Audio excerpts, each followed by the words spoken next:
Muy buenas a todos, queridos amigos. Cuando parecía que los catalanes nos habíamos hartado de oscilar entre la hípica y la épica, cuando reclamábamos política y no pirotecnia antipolítica, cuando la mayoría nos cansamos de andar a caballo entre la xenofobia y el racismo identitario, y por fin reaccionamos, aparece, como no, el Partido Socialista, un partido que en nombre de la convivencia y la paz social hoy actúa como resorte del nacionalismo e instructor moral de los resistentes a esta atrocidad.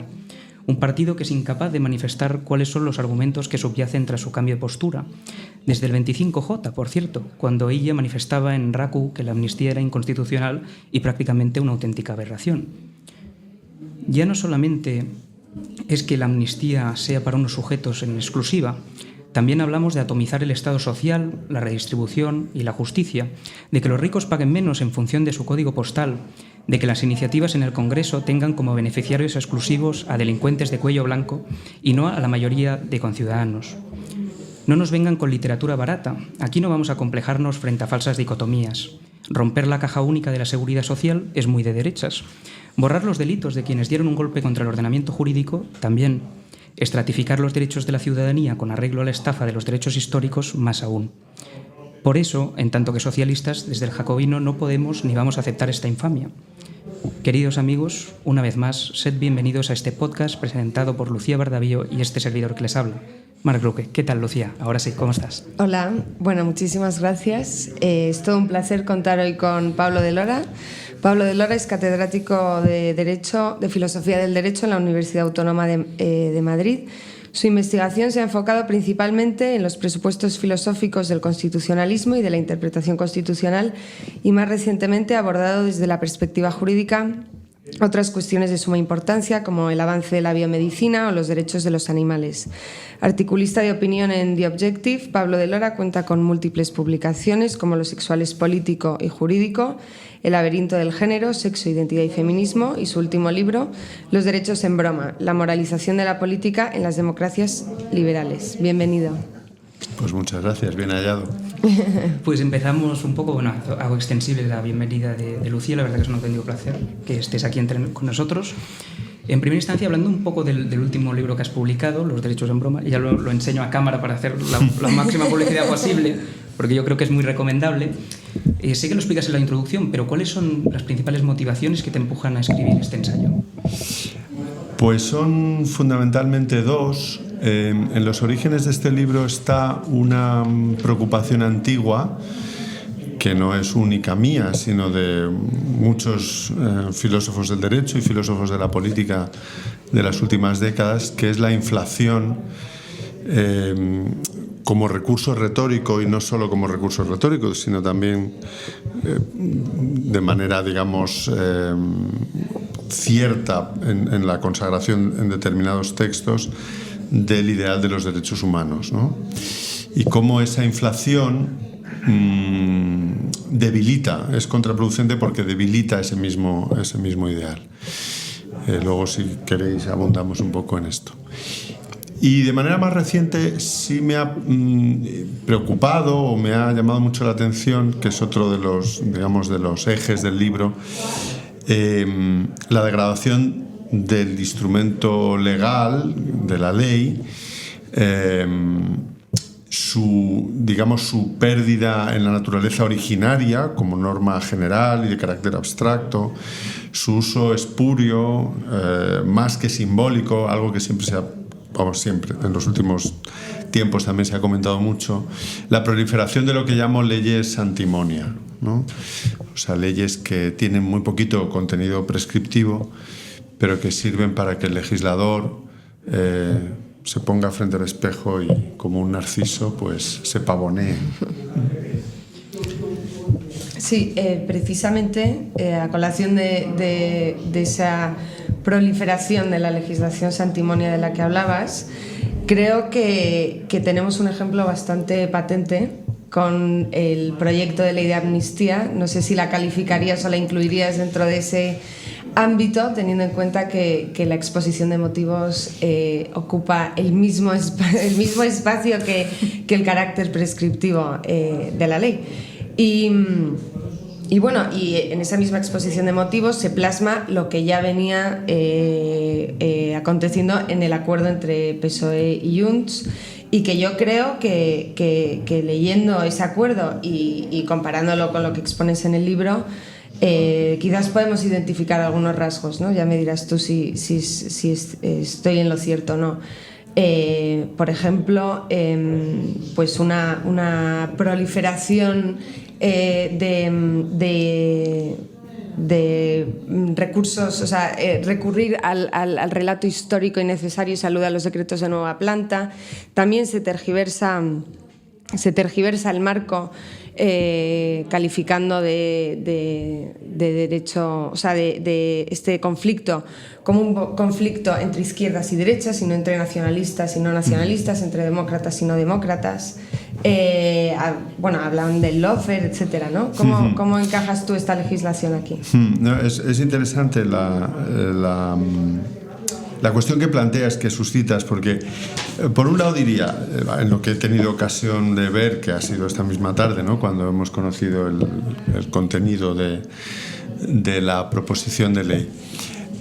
Bueno, creo que de santimonia no tiene nada, porque aquí sí que hay un contenido prescriptivo muy claro, aunque sea en el sentido de amnistiar, ¿no? O sea, de eximir de toda responsabilidad penal y administrativa y contable a un grupo de sujetos a los que se describe genéricamente, pero a los que en el fondo se trataría de poner, o al legislador le hubiera gustado poner nombres y apellidos, porque estamos hablando de personas concretas al final, ¿no?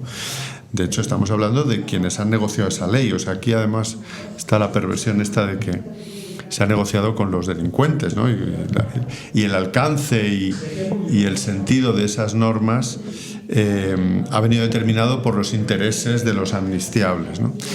Pero sí plantea la cuestión esta del valor de la exposición de motivos, un asunto que yo trato, bueno, por menudo, más o menos, en el libro, porque, como sabéis bien, en las últimas semanas, cuando se ha empezado en esto que algunos politólogos llaman, ¿no?, lo de la ventana de Overton, ¿no?, a medida que hemos ido avanzando en las casillas de la normalización de lo que hasta hace nada era completamente impensable, se ha insistido mucho en que todo iba a depender, o sea, la constitucionalidad.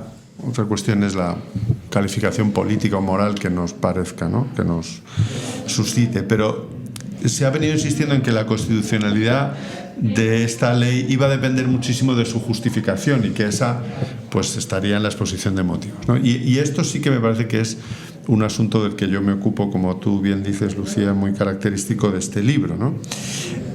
Sobre el valor de las exposiciones de motivos se ha discutido desde siempre, ¿no?, y si tienen efectivamente o no valor jurídico.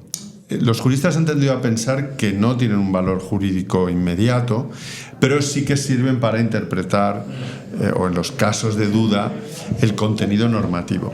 Pero claro, aquí en este supuesto de la ley de amnistía para los líderes y no tan líderes del procés, se hace la trampa de pensar que va a ser posible en esa exposición de motivos una justificación o una secuencia de razonamientos que no sea, a poco que uno, en fin, tenga una cierta pericia, que no sea atendible. O sea, ningún legislador va a decir en la exposición de motivos: esta ley que se presenta lo es porque Pedro Sánchez necesita 7 votos. O sea, el papel lo aguanta todo, ¿no? Se suele decir, reza el dicho popular. Pues la exposición de motivos todavía más, ¿no?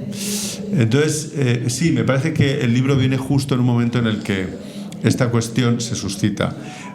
Otras exposiciones de motivos, como también apuntabas, son innecesarias y son solo floridas y para leyes que son santimonia, ¿no? Esta ley es una ley en serio, y tan en serio, ¿no? Para que veamos un poco, digamos, las diferencias entre lo que tú mencionas en el libro, que es un poco pasar el jabón y estas cuestiones, y las malas praxis del legislador, con, por ejemplo, este proyecto del que estábamos hablando de amnistía, ¿podrías ponernos algún ejemplo o desarrollarlo brevemente, como el asunto de Albacete o el País Vasco que mencionas, que me parecen muy interesantes? Sí, pero voy a poner todavía un ejemplo mejor, creo, al hilo de la cuestión de la amnistía. La ley del 77, la famosa ley de amnistía, no tenía exposición de motivos. Esto es muy elocuente. O sea, el legislador no se veía compelido a hacer ningún ejercicio de mala o mejor o más feliz prosa jurídica. ¿Y por qué? Pues porque probablemente la extensión de la exposición de motivos, sus florituras, aquí podríamos extraer una cierta ley de hierro, ¿no? Un teorema.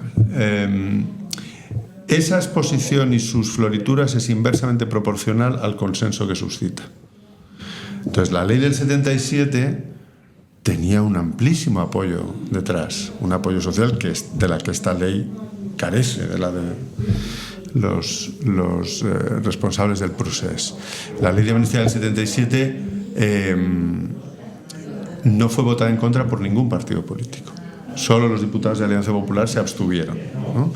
Y era una ley que tenía, en fin, algunos aspectos muy discutibles, como por ejemplo incluir entre los delitos amnistiables los delitos de sangre cometidos por grupos terroristas cuando la intencionalidad política estuviera vinculada a la reivindicación de los derechos de una nacionalidad, etcétera, ¿no?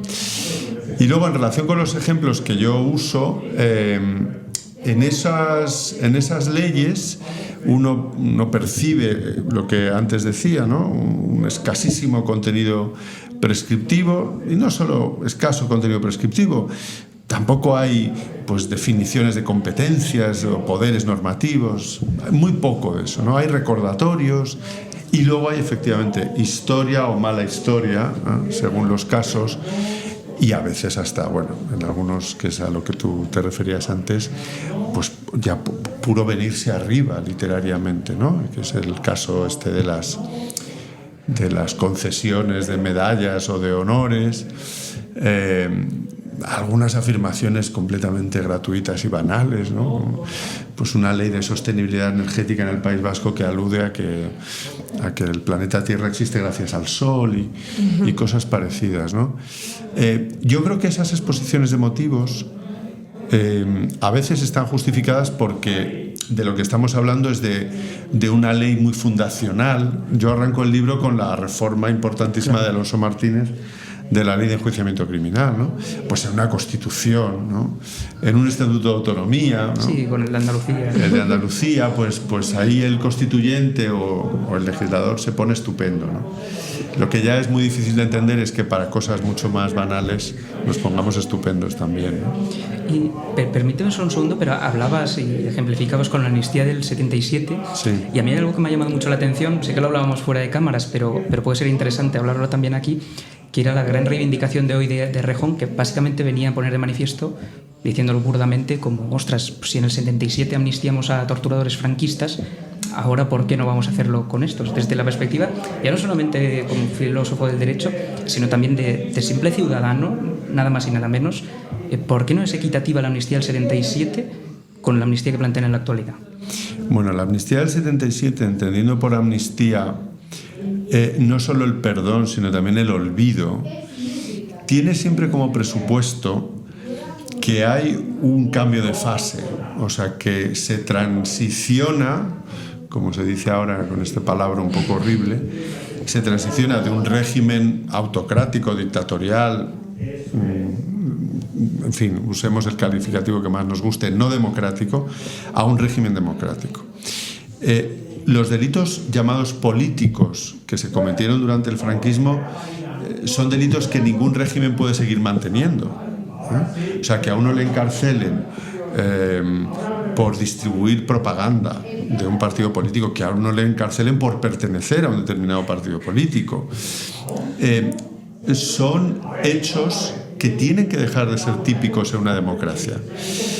Ese cambio de fase, ese cambio de régimen, quiero pensar que no es frente al que estamos, porque claro, eso sería tanto como decir la represión, dirían ellos, nosotros diríamos la aplicación de las normas de un Estado social y democrático de derecho frente a quiebras gravísimas del ordenamiento jurídico constitucional. También hay que olvidarlo, porque fueron actos propios de un régimen no democrático como lo fueron las represiones del régimen de Franco. Esa comparación es perfectamente inasumible, ¿no? Yo creo que a nadie se le pasa por la cabeza. ¿Podría en algún supuesto una democracia amnistiar, una democracia de la que nadie duda de su carácter? Yo creo que en casos muy extremos, que no es este, desde luego, a mi juicio. Y por supuesto contando con un consenso que se tuvo en el 77 y que hoy no se tiene. Y menos todavía cuando la razón es de puro interés, casi diría personal, ni siquiera político, del señor Sánchez Pérez Castejón, que quiere obtener la investidura. Si el Partido Socialista hubiera obtenido en estas últimas elecciones un resultado como el que obtuvo el Partido Socialista en el 82, ¿no? Con Felipe González, 202 diputados.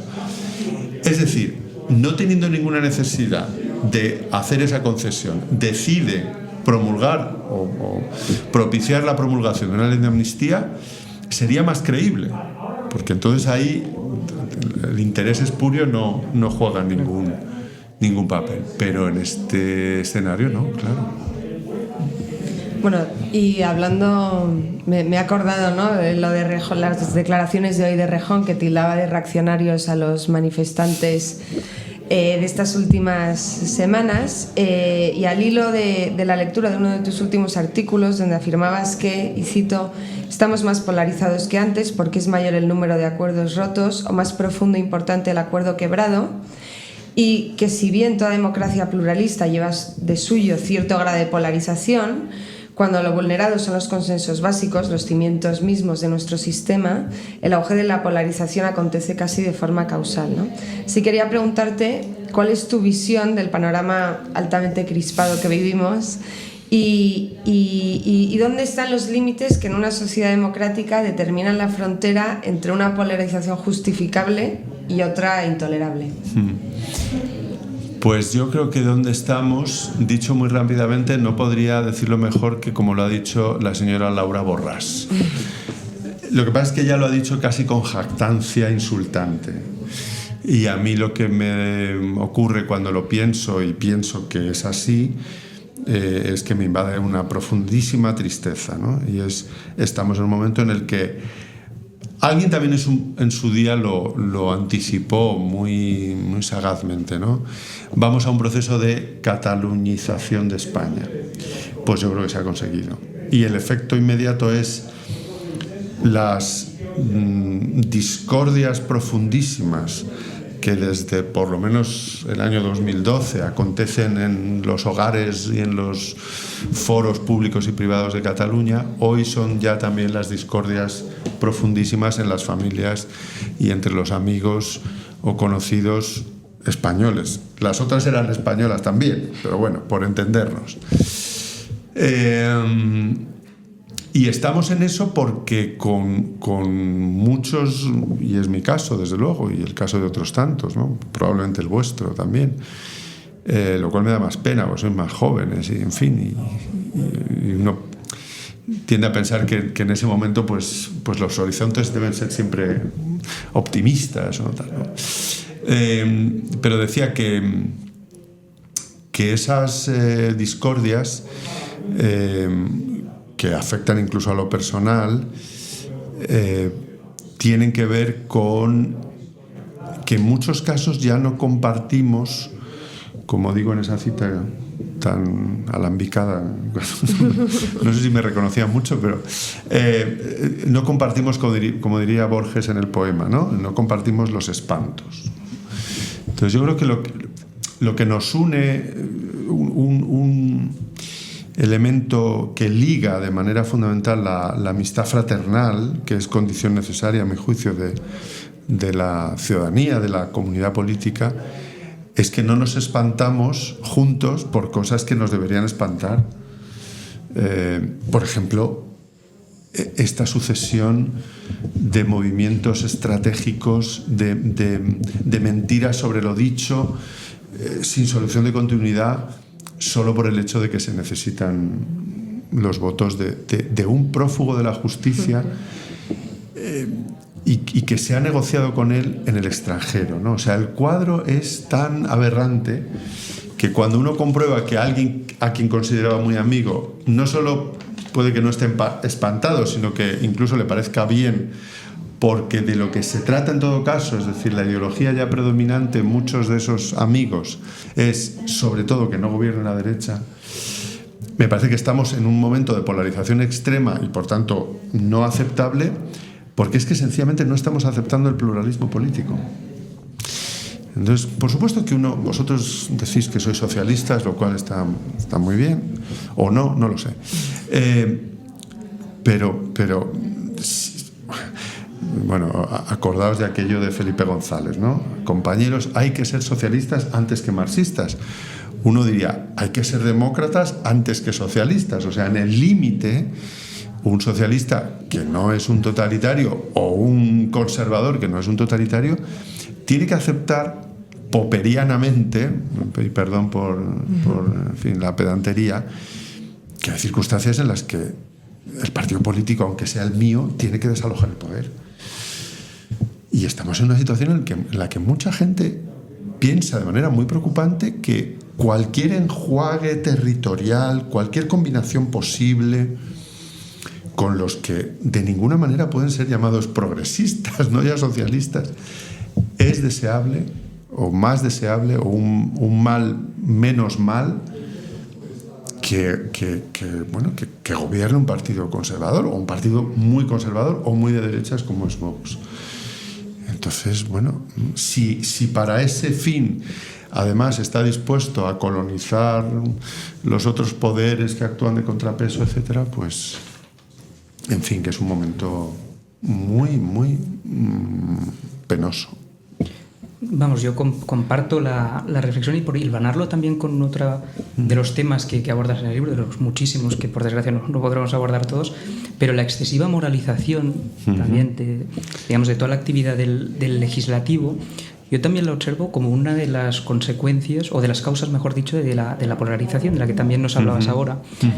Porque da la sensación de que la polarización actual es profundamente vertical. Es decir, hay partidos políticos que realmente no se diferencian tanto entre sí y que tratan de inocular a la ciudadanía que son muy diferentes y que identitariamente los unos son incompatibles con los otros. Y esto, digamos que empíricamente no se sostiene, pero que se ha inoculado perfectamente en la sociedad.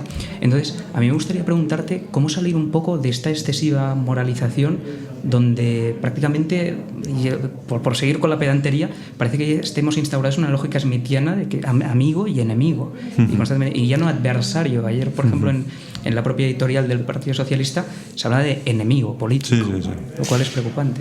Sí, es muy preocupante. Bueno, yo creo que el fenómeno obedece a que ha ido triunfando poco a poco y con una representación parlamentaria que les ha otorgado mucho poder. Bueno, y ahí están los votos y sus apoyos y ese es el juego del pluralismo, como decía antes, ¿no? Bueno, hay quienes en un cierto sector de la izquierda más identitaria tienen muy clara la necesidad de esa colonización, de adquirir esa hegemonía, y se han puesto manos a la obra. Y eso explica también, en cierta medida, la legislación santimonia, ¿no? Porque algunos cínicamente, otros de verdad se lo creen, piensan que los cambios culturales, ¿no? Los cambios de la infraestructura, quizá podríamos decir, un poco recurriendo al viejo Marx, pues se consiguen en el BOE, ¿no? Poniendo negro sobre blanco, pues no sé, que se deje de ser racista, ¿no? Yo lo ordeno aquí y tal. Entonces, una cuestión que sí, al hilo de la pregunta que me haces, que sí me interesa destacar es que, por supuesto, no hay derecho, no hay sistema jurídico que no tenga un backup moral. Obviamente, ¿no? El fundamento último es un fundamento moral. Esto me parece que no es discutible. Al fenómeno al que asistimos, que a mí me parece preocupante, como más liberal que soy, me parece que vosotros, es a que siendo la neutralidad del Estado, ¿no? De las instituciones, un espectro, estamos casi en el rojo. O sea, si tú repasas todas esas legislaciones integrales, es muy es muy elocuente ese adjetivo, ¿no? Porque uno piensa, ¿por qué últimamente, si uno repasa la historia del derecho, la historia legislativa reciente, dice, no había leyes integrales? La integralidad, por llamarlo así, o el carácter integral de las leyes, deriva de eso, de que no solo se quiere, digamos, regular para la convivencia a partir de un consenso por solapamiento, ¿no? Diríamos en términos rawlsianos, ¿no? Dice, bueno, vivimos en sociedades dotadas de en las que hay un pluralismo razonable y por tanto, bueno, pues el Estado debe ser neutral entre las distintas concepciones de lo bueno, ¿no? Pero no, claro, si lo que tú quieres imponer es una determinada manera, por ejemplo, de concebir la sexualidad, o sea, incluso en los ámbitos más íntimos, entonces necesitas intervenir de esa manera integral. Entonces tú coges estas leyes y ves medidas en el ámbito de la policía, de la Guardia Civil, de la educación, de la publicidad, de las empresas, de todo, planes de igualdad, etcétera, ¿no? Entonces, esa es la hipermoralización que a mí me preocupa como persona quizá más, digamos, inclinada, por decirlo así, hacia la izquierda, ¿no? Un liberal más igualitarista, porque la hipermoralización tradicionalmente ha sido la marca de fábrica del pensamiento más conservador, ¿no? De esa especie de, no sé, las reminiscencias a aquellos momentos en los que había una confesionalidad del Estado y entonces nuestra nación era distinguible porque nosotros somos católicos, etcétera, ¿no? Entonces, cuando esa hipermoralización viene del otro lado, en el fondo está retratando a una ideología que es muy antiliberal en este sentido, no por supuesto en el económico, sino en el sentido político. ¿Qué se puede hacer? Pues intentar revertir, pero para eso hay que conquistar el poder, obviamente. Es que además a mí me da la sensación, y yo cuando leía tu epílogo lo interrelacionaba muchísimo con algunos fragmentos de La deriva reaccionaria de la izquierda de Félix Ovejero, y me da la sensación de que es una hiperpolarización no explicada a los ciudadanos, es decir, a través de esta afrenta contra la razón que tiene buena parte de la izquierda, ya no solamente de este país, sino a nivel internacional, cuando no se le explica a los ciudadanos el porqué de la aplicación de determinadas leyes, lo que creas es una suerte de confrontación, porque cuando el ciudadano no lo entiende y no hay argumentos que sostengan esto, pues lo que lleva a generar es como una suerte de caldo de cultivo que alimenta pues todo tipo de populismos o derivas profundamente reaccionarias de toda índole, por otra parte. Y es lo que vienes a explicar un poco, me da a mí esa sensación. Incluso me hace bastante gracia, y esto no viene al tanto, y me parece muy reseñable, como la apelación a Rawls, que parece el gran olvidado actualmente. Ya no solamente de la izquierda, sino de los seminarios de filosofía política, por supuesto que no, pero sí por parte de la sociedad civil, los intelectuales. Sí, así es. Y en los ámbitos en los que yo he intentado estudiar esto con un poco más de detalle, me parece muy, muy evidente, ¿no? En el ámbito, por ejemplo, de la cuestión trans, es muy llamativo, ¿no? Y cómo muchas veces se ha logrado infiltrar toda una mercancía teórica y epistemológica que en el fondo está muy deteriorada, ¿no? Y eso, desde luego, Félix, como nadie, lo ha puesto de manifiesto, ¿no? Pero toda esta idea, por ejemplo, de la despatologización de la condición trans o de los transexuales, ¿no? Que tiene en un sentido algo valioso, es decir, bueno, no les tratemos como enfermos, pero que por otro lado ha conllevado que tengamos que tragar, un poco como tú apuntas ahora, ruedas de molino que son muy difíciles de tragar. La idea de que la condición sexual como condición biológica es una cuestión de pura voluntad o de deseo, cosas así, que yo creo que son muy contraproducentes para la izquierda. O sea, esa izquierda identitaria que se ha abonado a esas batallas con esas mercancías tan truchas, ha sembrado o está sembrando, yo creo que su propia destrucción y con ello de ideales que son valiosos, desde luego, que no se pueden tirar por la borda. A raíz de esto también comulgo también con que sin duda asistimos a una hipermoralización sobre todo en el seno de la izquierda, lo cual me parece muy preocupante, pero también a un uso filibustero de la palabra democracia, yo creo, especialmente, y más preocupante me parece aún desde la izquierda, ¿no? En nombre de la democracia se tilda de antidemocrático a la oposición que hace frente a estas concesiones de privilegios a los independentistas, que no es solo la amnistía, sino también la condonación de la deuda, una medida bastante poco de izquierdas a mi juicio. Y mi pregunta es, y también hilando con el artículo de hoy de Félix Ovejero, donde dice que una de sus razones en contra de la amnistía es que nos sitúa en un marco donde se anula totalmente la libertad de pensar, porque nos sitúa en una especie de confrontación entre izquierdas y derechas. Entonces, si estás en contra de la amnistía, estás automáticamente en el bloque reaccionario, ¿no? Te quería preguntar dónde está la libertad de pensar, si es este el marco en el que nos movemos, ¿no? Pues mira, se me ocurre decir, bueno, esto tampoco es muy original, pero yo creo que parte o en buena medida lo que nos pasa a la hora de pensar, bueno, primero que mucha gente increíblemente ha renunciado a pensar por sí misma, ¿no? Yo comprendo que muchas cosas a veces no necesita ayuda y tal, pero el mero hecho de atreverse a pensar, ¿no? La divisa clásica, pues parece que está en bancarrota, ¿no? Y luego hay una constante preocupación, que es a lo que apuntas en tu comentario, Lucía, digamos, actuar pensando en primer lugar qué es lo que corresponde decir sobre un conjunto de asuntos cerrado para que uno siga pudiendo presentarse como de no sé qué, ¿no? O sea, entonces, si me preguntan por los llamados vientres de alquiler o la maternidad, la gestación por sustitución, entonces, antes de pensar el problema en sí, ¿no? Decir, bueno, ¿esto de qué se trata? ¿A qué llamamos, ¿no? Hacer un primer ejercicio analítico, decir, bueno, ¿a qué llamamos gestación por sustitución? Decir, bueno, ¿qué es lo que yo tengo que pensar y a continuación decir para poder seguir siendo feminista? Este es el tipo, me parece que no exagero, cuando pienso que este es el tipo de tracto que mucha gente emplea. Y lo mismo con otros muchos asuntos, ¿no?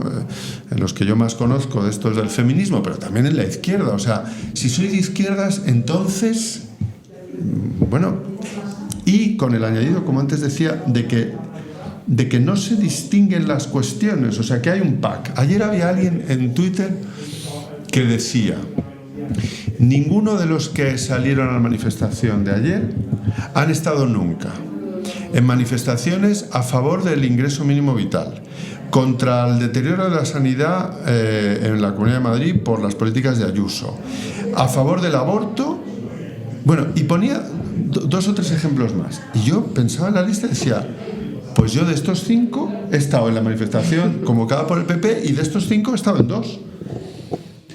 ¿Y entonces qué?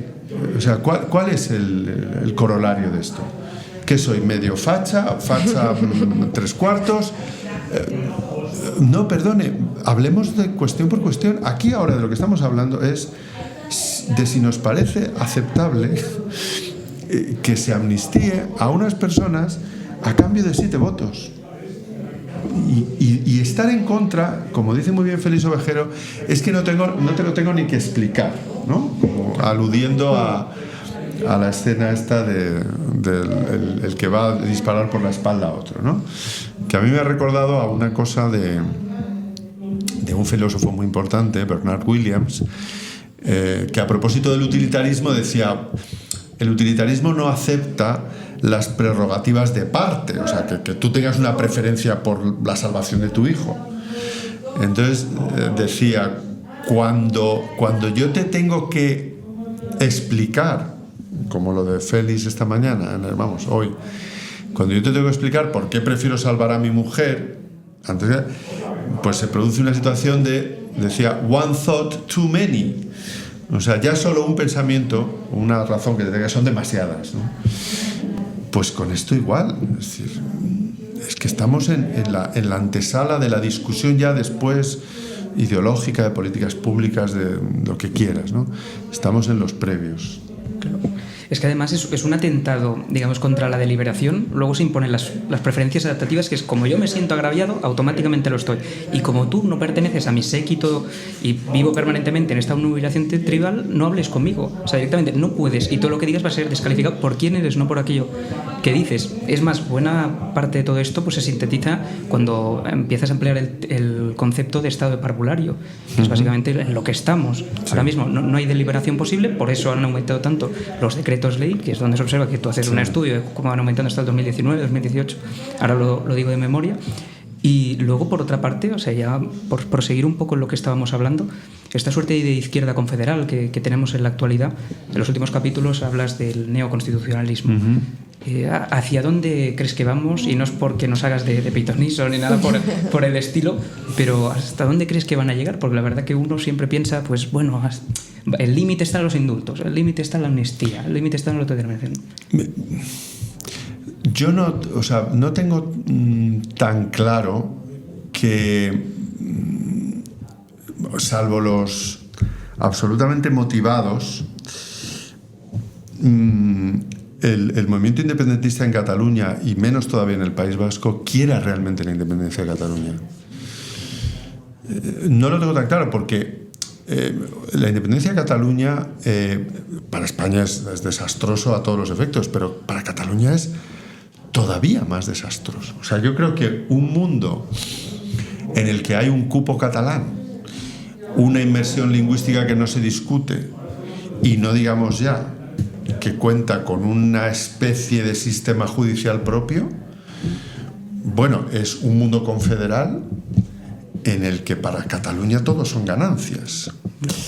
Mucho más que lo es un mundo en el que Cataluña es un Estado independiente que tiene que pedir el ingreso en la Unión Europea, que dependerá de la actitud de España, que tiene por medio un digamos, larguísimo periodo de disolución de las sociedades gananciales, digamos, que eso es muy complicado, como se ha visto con el Brexit.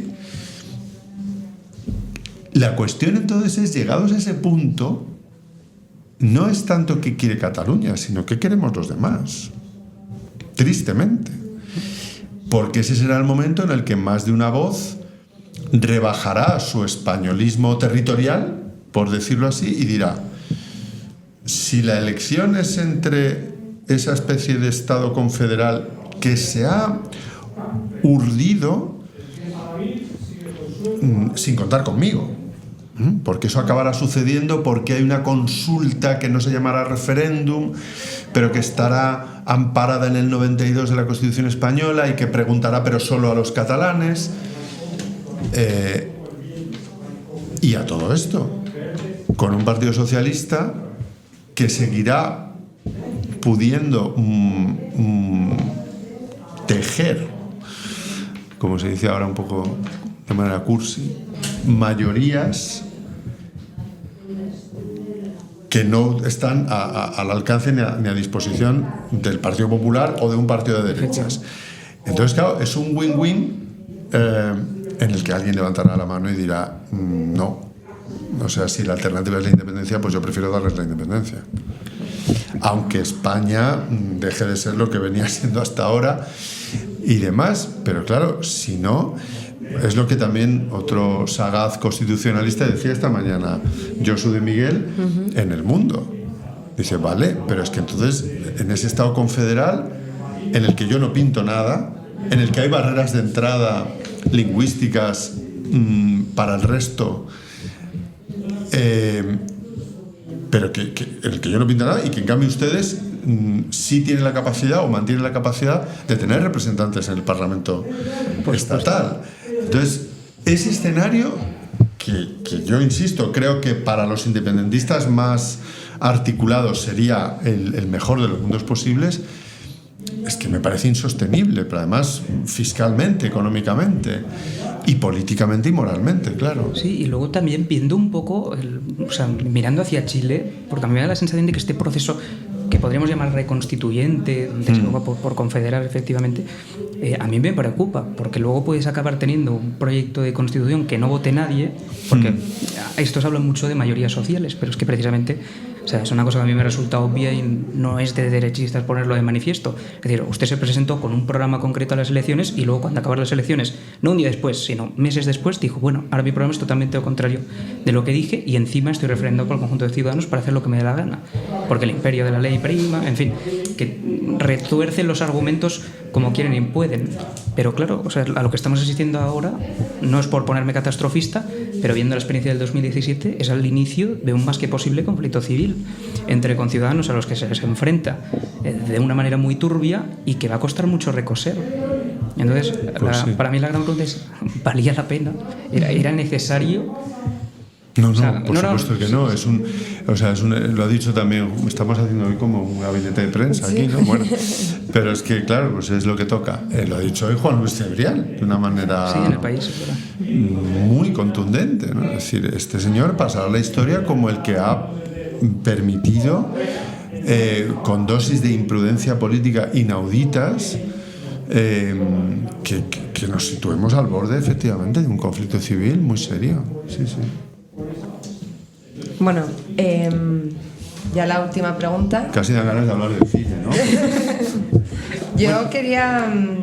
Es una cuestión más concreta, pero leyendo la exposición de motivos del proyecto de ley de amnistía, argumentan que la actual ley bueno, hace un poco el juicio que tendría que hacer el Tribunal Constitucional y adelantan que no vulnera la separación de poderes porque el artículo 117.1 de la Constitución establece que los jueces se someten al imperio de la ley y que como se trata de una ley orgánica, pues que están sometidos a la ley. Entonces, yo veo aquí un uso bastante rastrero de la argumentación jurídica y te quería preguntar, ¿no? También, que es algo que ya expones en tu libro, ¿cuál es el alcance de esta degeneración legislativa, de esta degeneración de nuestro ordenamiento que, si bien no es algo novedoso, sí que se está manifestando? Pues mira, yo creo que ese no es el mejor argumento, el de la separación de poderes y el 117 de la Constitución para entender que la ley de amnistía es inconstitucional. Yo creo que en este asunto tienen razón los que sostienen que finalmente, como ocurre cuando... No es lo mismo, pero para entendernos, los jueces están sometidos al imperio de la ley y la ley muchas veces modifica el Código Penal. Y además, y nos parece muy bien, con carácter retroactivo, el juez que está instruyendo una causa se puede encontrar con que el marco jurídico ha cambiado y tiene que aplicar esa nueva regulación. ¿Eso vulnera la división de poderes? Yo creo que no.